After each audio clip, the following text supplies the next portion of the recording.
ज्योति कार्यक्रम में एक बार फिर आपका स्वागत है। ओम शांति। सर्व गुणों में संतुष्टता के गुण को सर्व गुणों की सिद्धि के रूप में देखा जाता है। संतुष्ट जीवन सर्वश्रेष्ठ जीवन है। संतुष्ट के लिए कहा गया है कि ए contented beggar is like a king and a greedy king is like a beggar। यानी एक संतुष्ट भिखारी भी बादशाह की तरह है और एक लोभी बादशाह भी एक भिखारी की तरह है। यह संतुष्टता की परिभाषा है। लेकिन आज के मानव संतुष्टता को गलत अर्थ में लेते हैं। वो समझते हैं अगर संतुष्टता हो गई तो हमारी कर्म कुशलता ही नहीं रहेगी। संतुष्टता का अर्थ है कि हम आगे के लिए किसी प्रकार का पुरुषार्थ करना ही छोड़ देंगे। इसको वो एक प्रकार की कमज़ोरी समझते हैं।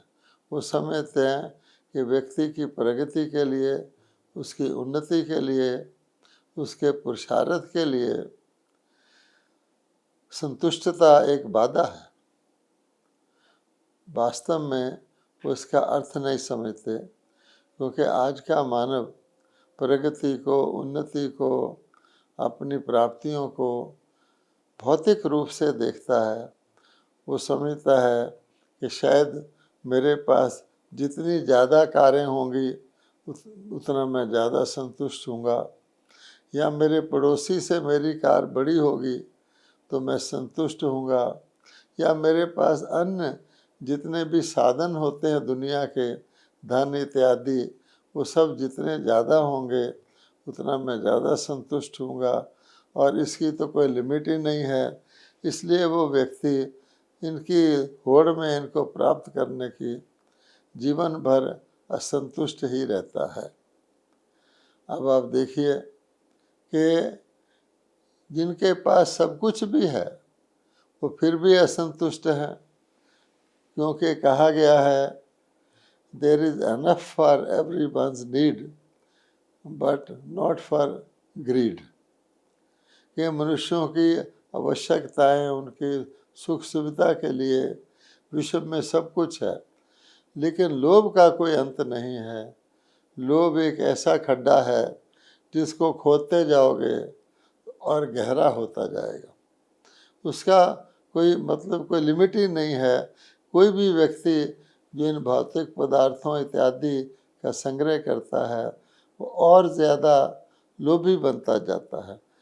इसलिए आमतौर पे ये भी लोग कहते सुने जाते हैं कि अगर शांति को पाना है तो इच्छाओं को घटाओ। इनडायरेक्टली वो यही कह रहे हैं कि संतुष्ट रहो, लेकिन आज कोई भी व्यक्ति संतुष्ट नहीं है, क्योंकि संतुष्टता एक बहुत ही सहज प्राप्ति है, एक बहुत ही सुखद प्राप्ति है, लेकिन उसकी ना तो कोई संतुष्टता की परिभाषा को जानता है और ना ही उसकी विधि को जानता है। इसलिए आइए आज हम संतुष्टता पर चर्चा करते हैं। वास्तव में संतुष्टता एक मानसिक स्थिति है। मन ही संतुष्ट होता है, मन में ही असंतुष्टता उपजती है। संतुष्टता का शारीरिक संबंधियों और शारीरिक वस्तुओं से कोई लेना देना नहीं है। आप उदाहरण के तौर पे आप देखेंगे कि आत्मा जो है वो कोई भी भौतिक चीज़ को, किसी भी स्थूल चीज़ को आत्मा स्वीकार ही नहीं करती। आत्मा के अंदर एक चावल का दाना भी नहीं जा सकता। इसलिए आत्मा ही संतुष्ट और असंतुष्ट महसूस करती है। तो आत्मा का, संतुष्टता का इस शरीर से और शरीर की वस्तुओं से वास्तव में कोई संबंध नहीं है। अब देखा जाए, जो असंतुष्टता है वो किसी भी चीज़ के अभाव से पैदा होती है और पूर्ति की इच्छा पैदा करती है। उदाहरण के तौर पर आपके नगर में अगर म्यूनसिपैलिटी जहाँ से पानी आता है अनाउंस कर दे कि आज सुबह 11 बजे के बाद पानी बंद हो जाएगा, कुछ रिपेयर वगैरह करनी है इसलिए पानी नहीं आएगा 11 बजे के बाद, तो जो ही लोग इस सूचना को सुनते हैं उनके अंदर पानी के बारे में, पानी के अभाव की एक प्रकार की उनके अंदर पैदा हो जाती है भावना कि ऐसा ना हो, पानी ना आए और हमारे घर में पानी ख़त्म हो जाए। तो इसलिए अभाव से उसकी असंतुष्टता पैदा हो जाती है।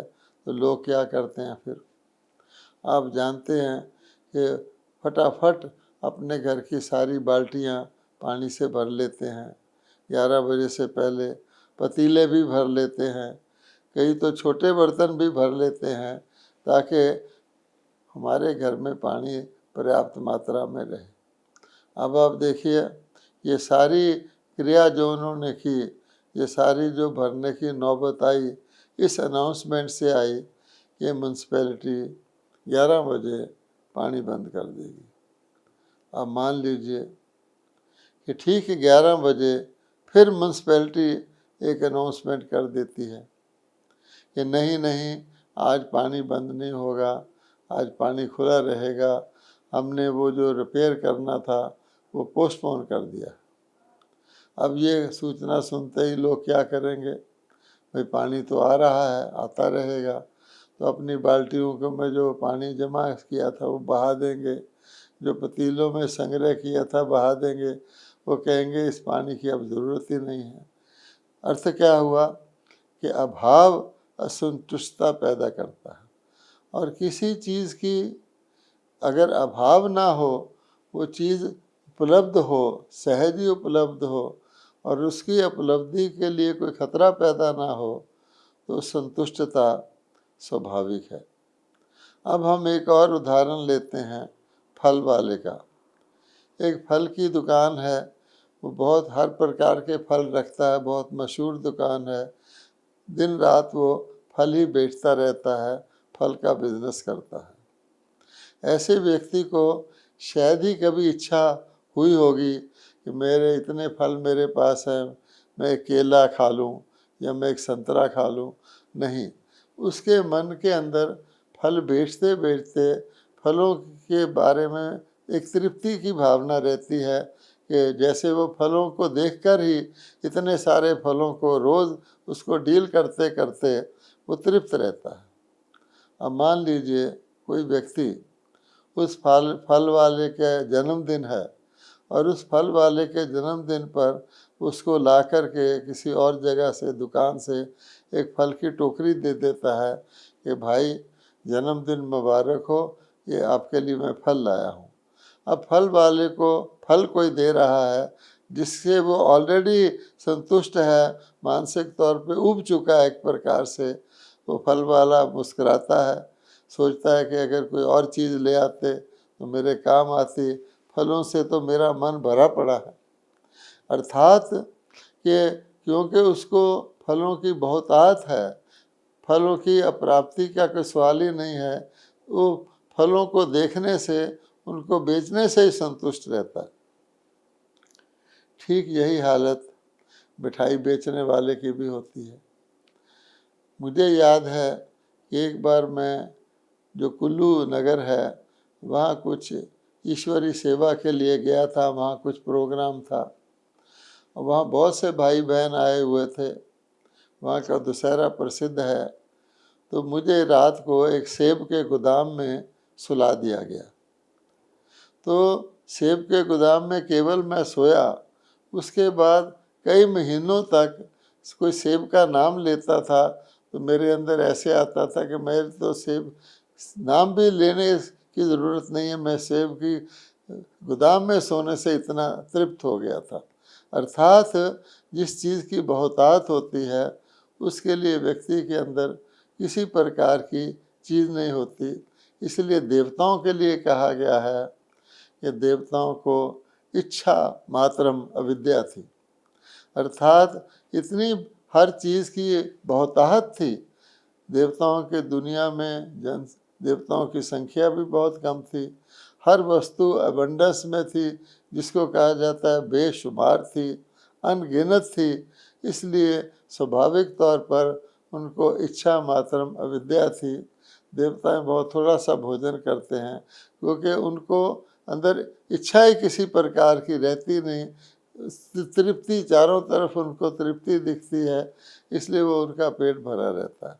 जैसे आप जानते हैं कि कोई व्यक्ति को बहुत खुशी होती है तो खुशी ही उसकी खुराक बन जाती है, उसको कब भोजन कर ले तो थोड़ा बहुत भोजन ही करता है, खुशी से उसका पेट भरा रहता है।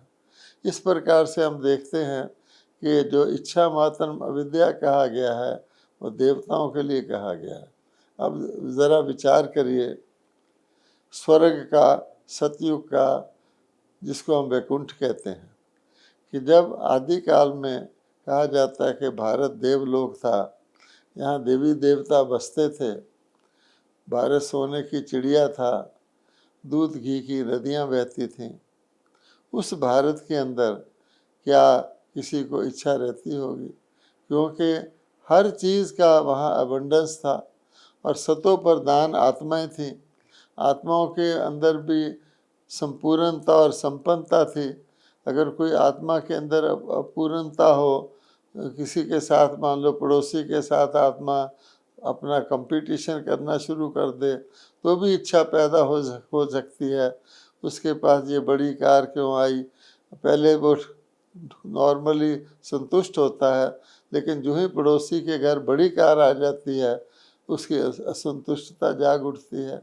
लेकिन देवी देवताओं के ज़माने में तो सभी के सभी सर्वगुण संपन्न थे, संपूर्ण निर्विकारी थे, अहिंसा वहाँ थी ही नहीं, 16 कला संपूर्ण कह के हम उनकी वंदना करते हैं। तो इसलिए उस लोक में कहा जाएगा कि सर्व प्रकार की संतुष्टता थी। वहाँ पर हम जानते हैं आयु भी पूरी होती थी देवलोक में, कोई अकाल मृत्यु नहीं मरता था, किसी को रोग नहीं होता था, शोक नहीं होता था। इसलिए कहा गया है कि वहाँ मानसिक संतुष्टता थी, हर चीज़ की भरमार थी, हर चीज़ बेशुमार थी, देवताएं भरपूर थे, इसलिए सदा संतुष्ट थे। उनको स्वाभाविक संतुष्टता थी जो जब तक देवलोक चला, जब तक 2 युगों तक, जब भारत में देवी देवताओं रहे, तब तक संतुष्टता ही संतुष्टता थी। अब फिर क्या हुआ? हम जानते हैं कि आत्माएं पुनर्जन्म लेती हैं।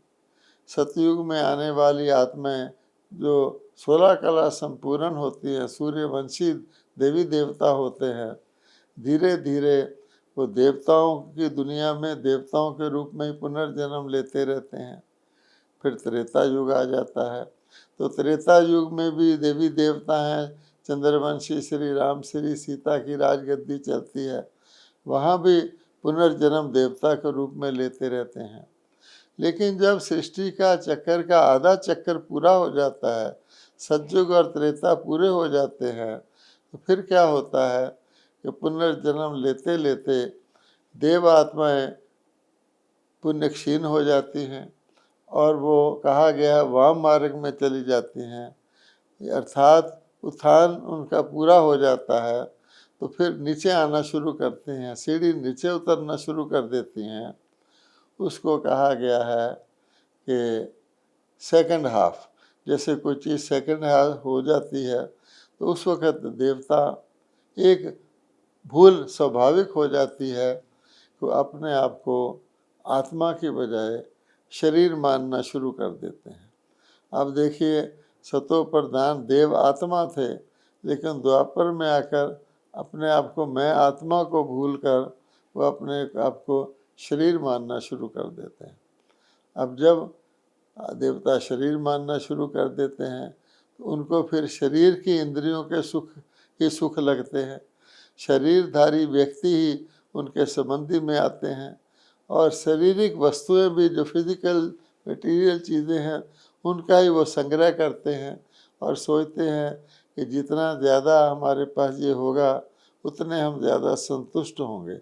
लेकिन हम जानते हैं कि दुनिया सेकंड हैंड हो जाती है, और जो आत्मा को सुख मिलना होता है, आत्मिक सुख जिसको कहते हैं, आत्मिक संतुष्टि, आत्मिक खुशी, वो नहीं रहती। बाहर की चीज़ों में पैसा गिनकर हमारे पास कितना धन है उससे अपने आप को संतुष्टि की मापदंड समझते हैं।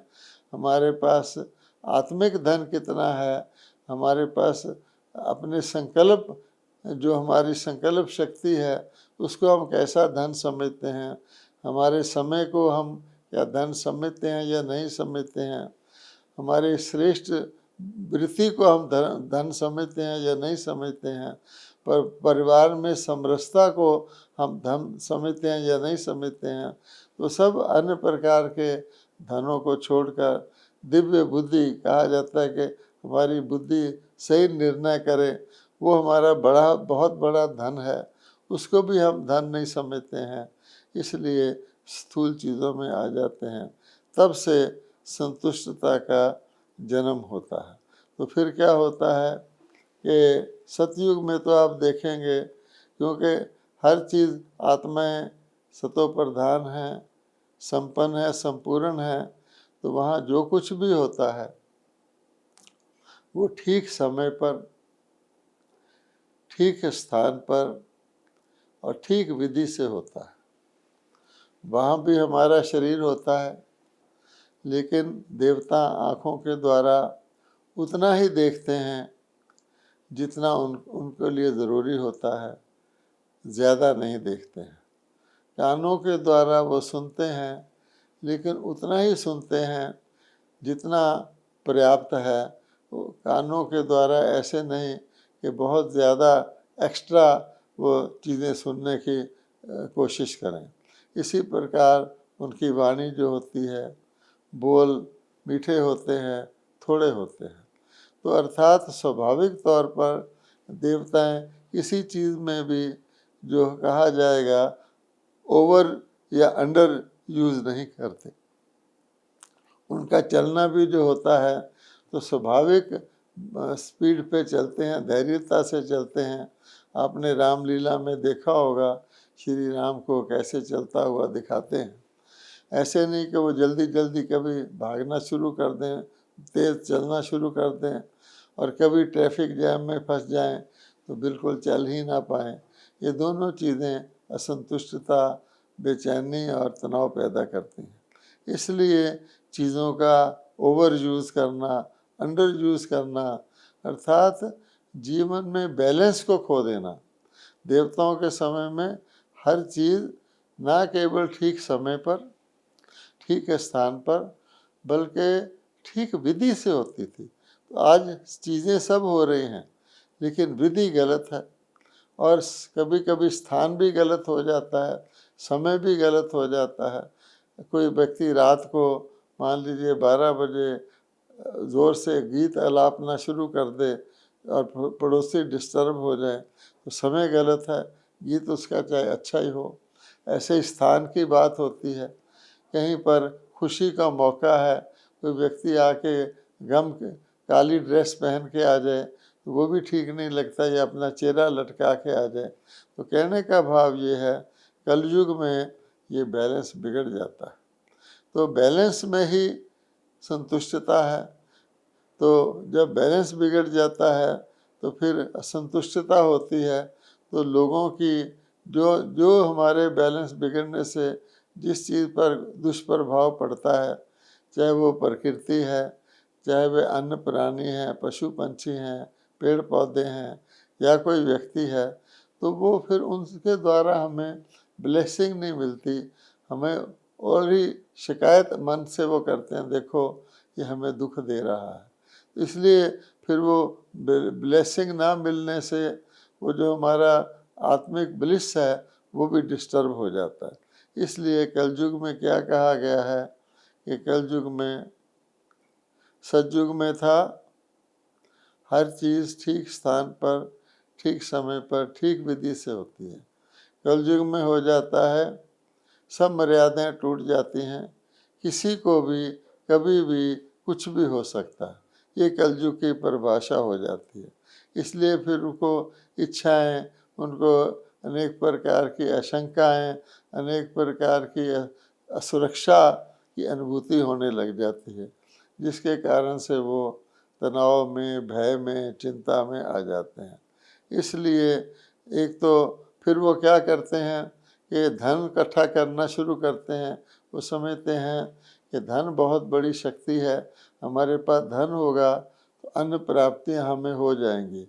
गीता के 16वां चैप्टर में लिखा हुआ है कि जो देह अभिमान वाले मनुष्य हैं उनमें क्या क्या प्रकार की अभिमान आते हैं, गलत प्रकार के। वो समझते हैं पैसा होगा तो हम दान पुण्य भी कर सकेंगे, पैसा होगा तो मंदिर भी बनवा देंगे, इसलिए पैसा ज़रूरी है। पैसा होगा तो हमारा हार्ट अटैक होगा तो हम अस्पताल में हार्ट का ऑपरेशन भी करा सकते हैं, पैसा होगा तो हम ये कर सकते हैं। तो पैसे को ही वो सब चीज़ समझ लेते हैं। वास्तव में ऐसा नहीं है, क्योंकि भगवान कहते हैं देख लो, जिस प्रकार का व्यक्ति संकल्प करता है उसका पैसा उसी रास्ते में जाता है। तो पहले तो हार्ट अटैक हुआ ही नहीं करते थे, पहले तो हॉस्पिटल की ज़रूरत ही नहीं हुआ करती थी। इसलिए व्यक्ति धन को समझता है हमें सब प्रकार के सुख दे सकता है, लेकिन धन सुविधाएं प्रदान करवा सकता है, सुख प्रदान नहीं दे सकता। कहा जाता है you can buy a good bed but you can not by sleep, you can buy a good house but you can not by family harmony. तो ये सब लोग समझते भी हैं। इसलिए भगवान कहता है कि सारे मनुष्य जब अपने आप को शरीर मानने लग जाते हैं, मौलिक भूल, मेरे को मैं मानने लग जाते हैं और मैं उनका कमज़ोर हो जाता है, तो फिर संतुष्टता नाम की चीज़ दुनिया से गायब हो जाती है। और वो समझ जाते हैं इस दुनिया में तो कोई संतुष्ट हो ही नहीं सकता। पहली बात कि शरीर जो है वो स्वाभाविक तौर पे वृद्ध आयु को प्राप्त होता है, शरीर की आखिर त्यागना पड़ता है, शरीर की मृत्यु हो जाती है, शरीर में रोग शोक भी आता है। तो जो चीज़ subject to natural decay, disease and death हो, इसका मतलब हम उस नैया में बैठ जाते हैं जिसको डूबना ही डूबना है। तो फिर ये संसारिक वस्तुएं जो एकत्रित करते हैं उसका भी भय लगता है, पता नहीं कब मेरा शरीर छूट जाए, मैं इनका प्रयोग कर सकूं या ना कर सकूं। इसलिए वो सुख भी नहीं भोग सकते भय के कारण। तो भगवान कहते हैं संतुष्टता का मूल आधार है अपने आप को आत्मा समझना, क्योंकि आत्मा अविनाशी है और आत्मा का पक्का ज्ञान और योग भगवान आकर के गीता के भगवान यही ज्ञान देते हैं, तुम आत्मा हो, शरीर नहीं हो, शरीर नश्वर है, आत्मा अजर अमर अविनाशी है, आत्मा शाश्वत है। और फिर आत्मा में जो कमजोरियां आ जाती हैं शरीर मानने से, उसको परमात्मा कहते हैं मुझे याद करो, मेरे साथ योग लगाओ, तो मैं तुम्हारे पिछले पाप भी भस्म करूँगा और दिव्य शक्तियाँ तुम्हें प्रदान करूँगा, जो दैवी शक्तियाँ होती हैं। धैर्यता की शक्ति है, मधुरता की शक्ति है, संतुष्टता की शक्ति है। इसी प्रकार से भगवान कहते हैं कि मैं तुम्हारी सद्बुद्धि देता हूँ, जिससे तुम दैवी गुण, सर्वगुण संपन्न बनते हो दैवी गुण धारण करके। तो इसलिए ये जो परिवर्तन है ये आत्मा के ज्ञान से शुरू होता है। और ब्रह्मा कुमारी में इसी बात को पहले तो प्राथमिकता दी जाती है। कोई आए और समझे कि शरीर मानने से कभी भी संतुष्टता जीवन में आ नहीं सकती, कभी भी शांति नहीं हो सकती, क्योंकि हम शरीर है ही नहीं। और शरीर के तो जाने का भय हर वक्त लगा रहता है, अकाल मृत्यु का समय है, और शरीर वृद्ध अवस्था को भी पाता है जिसमें ये शिथिल हो जाता है और सांसारिक वस्तुओं का भी उपभोग नहीं कर सकता है। इसलिए ब्रह्मा कुमारी निमंत्रण देती हैं, आकर अपने असली आत्म अस्तित्व को समझो, फिर उसके अंदर पवित्रता को धारण करो, ताकि पुनः हम उस इच्छा मात्र अविद्या या पा लिया था जो कि पाना की स्थिति को पुनः प्राप्त कर सकें। ओम शांति।